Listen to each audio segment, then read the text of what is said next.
बोलो गीता माता की जय। ओम श्री परमात्मने नमः। श्रीमद् भगवद गीता प्रथमो अध्याय 40वां श्लोक। कुलक्षये प्रणशयन्ति कुरुधर्मा सनातना धर्मे नष्टे कुलं कर्षणं धर्मोऽभिभवत्युतः। कुलक्षये प्रणशयन्ति कुलधर्मा सनातना। जब युद्ध होता है तब उसमें कुल वंश का क्षय ह्रास होता है। जब से कुल आरंभ हुआ है तभी से कुल के धर्म अर्थात कुल की पवित्र परंपराएं, पवित्र रीतियां, मर्यादाएं भी परंपरा से चलती आई हैं। परंतु जब कुल का क्षय हो जाता है तब सदा से कुल के साथ रहने वाले धर्म भी नष्ट हो जाते हैं। अर्थात जन्म के समय, द्विजाति संस्कार के समय, विवाह के समय, मृत्यु के समय और मृत्यु के बाद किए जाने वाले जो शास्त्रीय पवित्र रीति रिवाज हैं, जो कि जीवित और मृत आत्मा मनुष्यों के लिए इस लोक में और परलोक में कल्याण करने वाले हैं, वे नष्ट हो जाते हैं।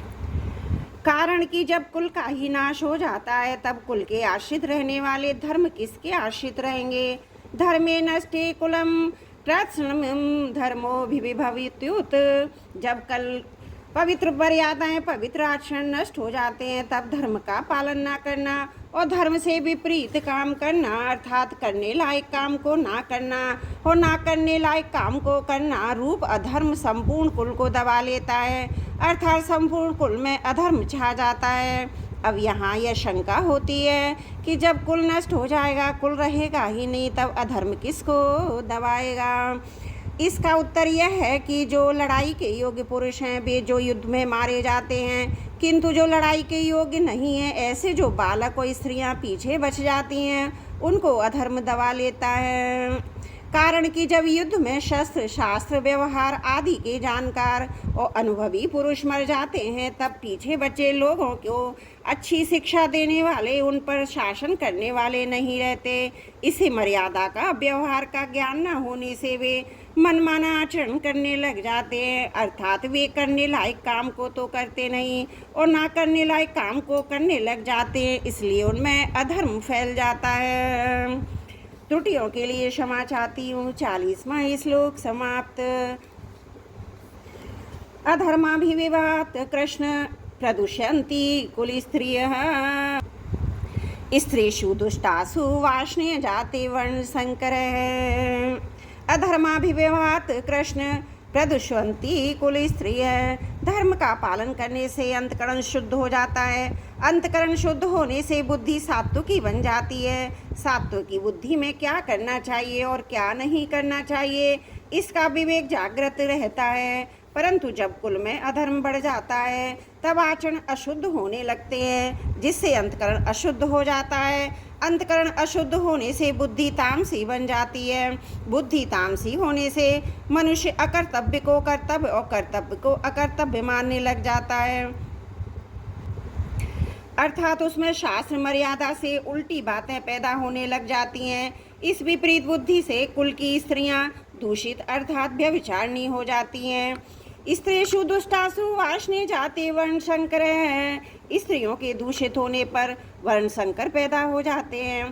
पुरुष और स्त्री दोनों अलग अलग वर्ण के होने पर उनसे जो संतान पैदा होती है वो वर्ण संकर कहलाती है। अर्जुन यहाँ कृष्ण संबोधन देकर ये कह रहे हैं, आप सबको खींचने वाले होने से कृष्ण कहलाते हैं।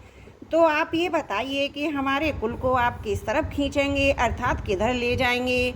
वार्ष्णेय संबोधन देने का भाव है कि आप वृष्णि वंश में अवतार लेने के कारण वार्ष्णेय कहलाते हैं। परंतु जब हमारे कुल वंश का नाश हो जाएगा तब हमारे वंशज किस कुल के कहलाएंगे। अतः कुल का नाश करना उचित नहीं है। त्रुटियों के लिए क्षमा चाहती हूँ। 41वां श्लोक समाप्त। 42वां श्लोक। शंकरो नरकायैव कुलज्ञानानां कुलस्य च पतन्ति पितरो हृषां लोक्तपिण्डोदक क्रिया। शंकरो नरकायं कुलज्ञानं कुलस्य च। वर्ण मिश्र से पैदा हुआ वर्ण संकर संतान में धार्मिक बुद्धि नहीं होती।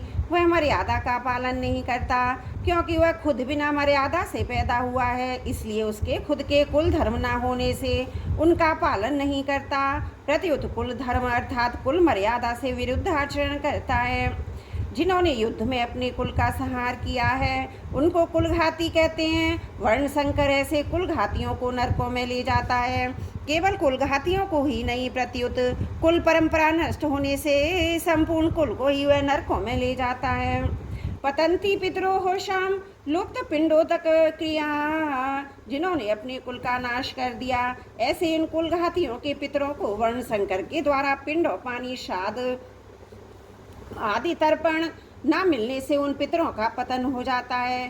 कारण है कि जब पितरों को पिंड पानी मिलता रहता है तब भी उस पुण्य के प्रभाव से ऊंचे लोकों में रहते हैं, परंतु जब उनको पिंड पानी मिलना बंद हो जाता है तब उनका वहाँ से पतन हो जाता है, अर्थात उनकी स्थिति उन लोकों में नहीं रहती। पितरों को पिंड पानी ना मिलने के कारण है वर्ण संकर के पूर्वजों के प्रति आदर बुद्धि नहीं होती। इस कारण उनमें पितरों के लिए श्राद्ध तर्पण करने की भावना ही नहीं होती। अगर लोक लिहाज में आकर वे श्राद्ध तर्पण करते भी हैं तो भी शास्त्र विधि के अनुसार उनका श्राद्ध तर्पण में अधिकार न होने से वह पिंड पानी पितरों को मिलता ही नहीं। इस तरह जब पितरों को आदर बुद्धि से और शास्त्र विधि के अनुसार पिंड जल नहीं मिलता तब उनका अपने स्थान से पतन हो जाता है। त्रुटियों के लिए क्षमा चाहती हूँ। 42वां श्लोक समाप्त। 43वां श्लोक। दोषे रेते कुल ज्ञानम वर्ण संकर कारके उत्साधनते जाति धर्मा कुल धर्माश शाश्वता। दोषे रेते कुल ज्ञानम कुल धर्माश शाश्वता। युद्ध में कुल का क्षय होने से कुल के साथ रहते आए कुल धर्मों का भी नाश हो जाता है। कुल धर्मों के नाश से कुल में अधर्म की वृद्धि हो जाती है। अधर्म की वृद्धि से स्त्रियां दूषित हो जाती हैं। स्त्रियों के दूषित होने से वर्ण संकर पैदा हो जाते हैं। इस तरह इन वर्ण संकर पैदा करने वाले दोषों से कुल का नाश करने वालों के जाति धर्म वर्ण धर्म नष्ट हो जाते हैं। कुल धर्म और जाति धर्म क्या है? एक ही जाति में एक ही कुल की जो अपनी अलग अलग परंपरा हैं, अलग अलग मर्यादा हैं, अलग अलग आचरण हैं, वे सभी उस कुल के कुल धर्म कहलाते हैं। एक ही जाति के संपूर्ण कुलों के समुदाय को लेकर जो धर्म कहे जाते हैं वे सभी जाति धर्म अर्थात वर्ण धर्म कहलाते हैं, जो कि सामान्य धर्म है और शास्त्र विधि से नियत है। इन कुल धर्मों का और जाति धर्मों का आचरण न होने से ये धर्म नष्ट हो जाता है। त्रुटियों के लिए क्षमा चाहती हूँ। वसुदेव सुतं देवं कंस चारुण मर्दनं देवकी परमानंदं कृष्णं वंदे जगद्गुरुम्।